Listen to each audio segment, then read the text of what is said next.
Hi, I'm Dr. Laurie Marker. I'm the founder and executive director of the Cheetah Conservation Fund, and welcome to Cheetah Conservation Fund here in Namibia.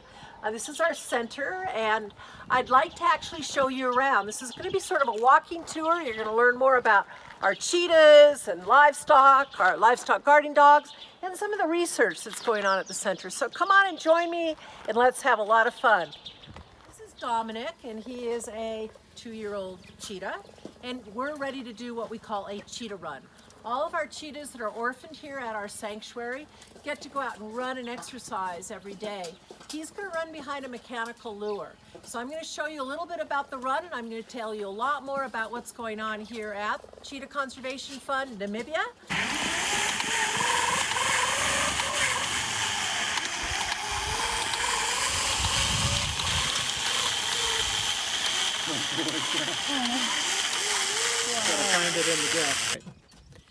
Okay, well, I'm going to help feed the cheetahs today. We're exercising them. They're going to be running behind the truck here. We feed from the back of the truck, but this is another way that we give them exercise. Exercise is critically important to captive animals. For cheetahs, they need to run. It's very important for their health. So here's dinner. This is Armos, and he's our main goat herder and dog whisperer. Our Anatolian shepherd is in there, and we're going to open the gate and all the goats are going to come out, and this is what we do every morning. So, okay, Armos, if you're ready, you might want to go back there.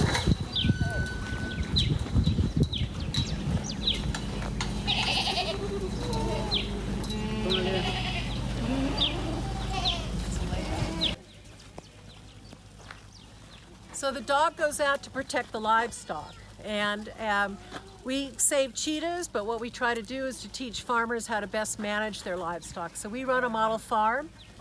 We have a large herd and flock, and with this we have lots of dogs. We breed the dogs, give them to farmers.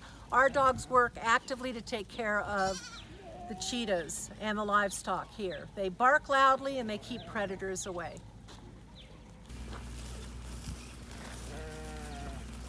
So I don't often come out here. When I am here at the center, I check out the goats every day. I work really close with Armos and our staff, making sure that they're okay. This afternoon, we're going to start vaccinating some of the goats.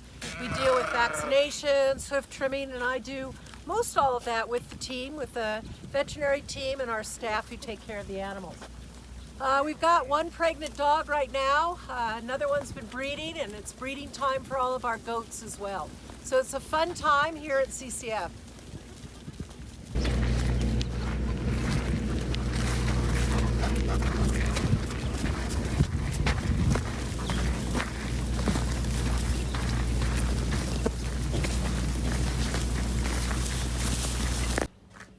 Okay, walking through our center, we've got this great sign. We're based in Otjiwarongo. Otjiwarongo globally is called Cheetah Town. So it actually means we're a happy place, or the place where the fat cattle grow.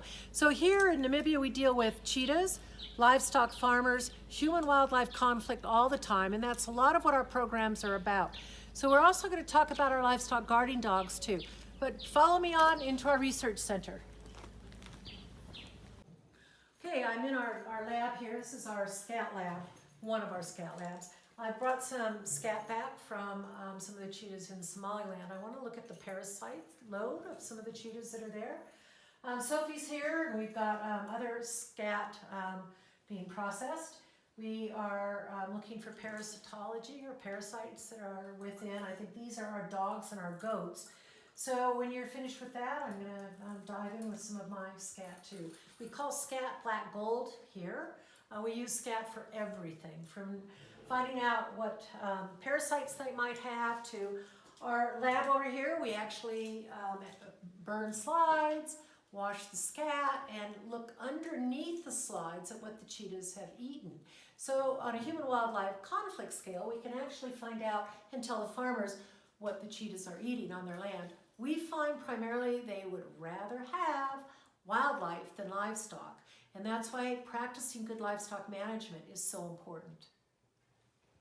Okay, we're again in our veterinary clinic. We've got a great portable x-ray machine that we're able to use. I've just been able to get an x-ray over to Somaliland as well. You can't believe how important our equipment and our supplies and our tools are. This is our operating theater. We use this primarily for spay and neuter of dogs at this point. If we have any critical issues, we obviously can operate here. Sterile, closes the door, and we are able to see through it. People can watch what's going on, but we're in a sterile environment. So our clinic is very functional, and we work very hard here to make sure that everything keeps our animals healthy, and we're also studying everything that goes on. So just imagine what it's like to, I've been studying cheetahs for over 40 years, and when I got here 30 years ago, all I really wanted was a clinic. And I got this, and it's just wonderful. All of our paperwork is not only in, for instance, all the computers, but we keep records and papers, hard copy, because I'm older and I like to look at hard copy papers of where our animals are, and all of the animals that are living here in our center, all our long-term history of them. And again, everything is computerized, and most all of our work has been published as well. So our research is important as we not only collect it, analyze it, but then share it with people around the world. Our center is a base of excellence, and so after all the years that I've been working on cheetahs, we are at the best care and health of our animals. That's why we run them. We monitor their health. We monitor the health of all of the cheetahs that are living out in the wild that we have our hands on. We bank down their sperm. We bank a genome resource bank, blood and tissues, and we study it, and we also keep it for the future to work with other researchers, past and present. Well, hi, I'm Pat from Somaliland. This is Ann Schmidt-Kunzel. She's our geneticist, also veterinarian. I brought you some more samples from Somaliland. Well, nice to have you back. Thanks for bringing the samples. It'd be really interesting to see where they're from.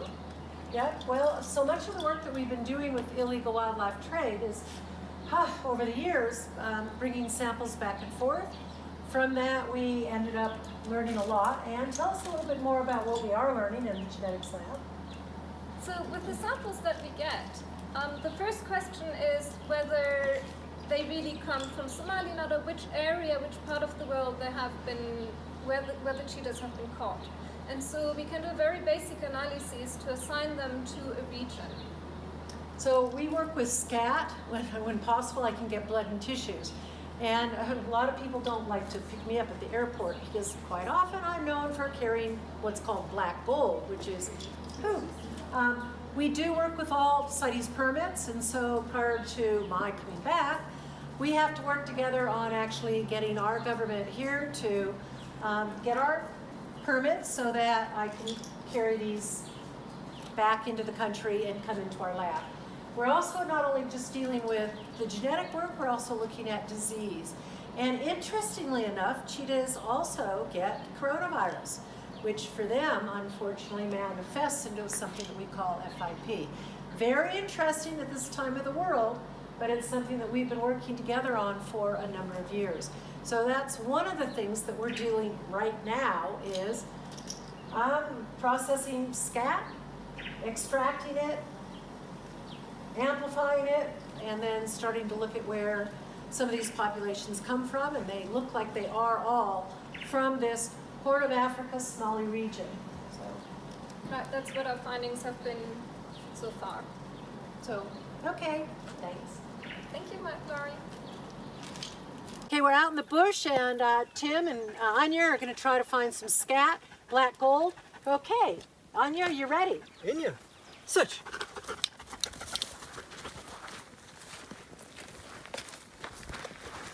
Okay, she's found the scat. She's sitting. She's going to get a reward, and then we're going to pick up the scat. The scat will then come into our genetics lab. We'll find out who it is. Go. And that's how you find black gold in the middle of the bush. We got quite a team. Okay, this is Eli, and we work together on all of our rewilding and radio telemetry work and satellite collaring. We're going to be collaring a cat next week, actually 3 females. Their collars have run out. We've got a female right now on our land, a female who's got 4 cubs. She's got a home range here of about 100 square miles. And we're tracking her through our satellite program here, and are able to get quite a good view on her. This is in the heart of our property right here, which is what we call the little Serengeti of the big field. So she's enjoying the rains and the wildlife that our rains have brought with the good grasses. So we've got a great crew, and we've got lots of work going on out there with our cheetahs. And this is what our satellite collars actually look like. And next week we're going to be busy putting cats, new collars on cats. Yep. Yeah, I'm in the Ecology Office here. This is Carolina, and she's our chief ecologist. This is our property up here, and we do game counts on a regular basis. We've got a game count going on in the next couple days, which will go throughout all of this area, which is approximately 100,000 acres. At the same time, we are doing a lot of camera trapping, and this is a camera trap that just came in. Carolina said, a brown hyena just got a hold of it. We've got throughout all of our property here camera traps. We've been surveying this area around the Waterberg National Park, where we put camera traps. These are densities of what many of our predator species are, and what our game counts look like when we are doing our tracks throughout. So this will be pretty much our next week. We use all of our volunteers. We've got interns here. Of course, a lot of people have gone back to the US or Europe because of the COVID-19 issues that we're dealing with. I do want to point out that everything that we continue to do does take funding, and so we always appreciate funding to help our work go forward. Yep. So we've got about 60 camera traps out on our reserve. We use these things, which are a collar, each shepherd, and they go on to, this is a cattle one, and if the predator chases the cow, a light goes off and a high-pitched sound, and we're testing these as well. Yep. This is our Biomass Technology Center, and we've got an education center and a training center over here. All of our processing goes on in there, and we're actually making bush to feed and our fuel logs, and really soon we're going to be making biomass electricity. Okay, we're in our Biomass Technology Center, and we've got thickened thorn bush out here, and what we've done is figured out how to harvest the bush. We chip it. We're right now making bush to feed, actually, animal livestock feed, and that's really helped during the drought. But on the other level, we actually make these fuel logs. It's an extruded log. It burns with high heat and low emissions. Everything we do here is Forest Stewardship Council certified. So this is another piece of the work that we're doing. In the next month, we're going to get a biomass gasifier, and we're going to start making electricity out of our thickened thorn bush. So we're pretty excited about that. Our dairy herd has just come back in. They'll be milked in the next hour. They're ruminating right now. I'm an old goat farmer, and we use these livestock guarding dogs. So you saw them go out this morning. They protect the livestock by barking really loudly. We breed them. We bred and placed over 650 of these dogs in the past 25 years. And we put them out with farmers, and we do a lot of farmer training.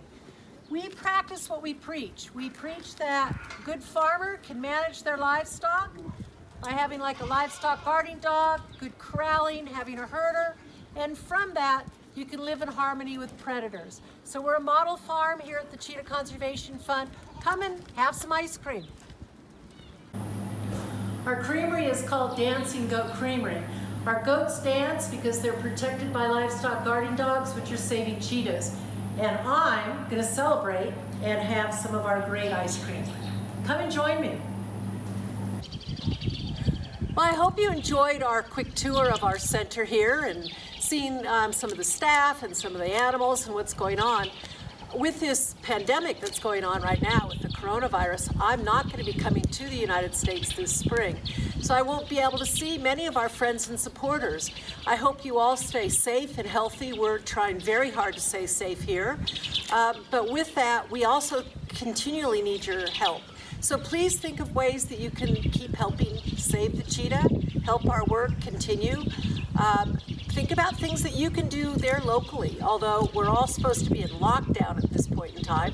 So all I can do is thank you and ask you to continue your ongoing support for the work that we're doing. Look forward to seeing you, I hope, in the fall, and take very good care. Thank you for your ongoing help to help us save cheetahs.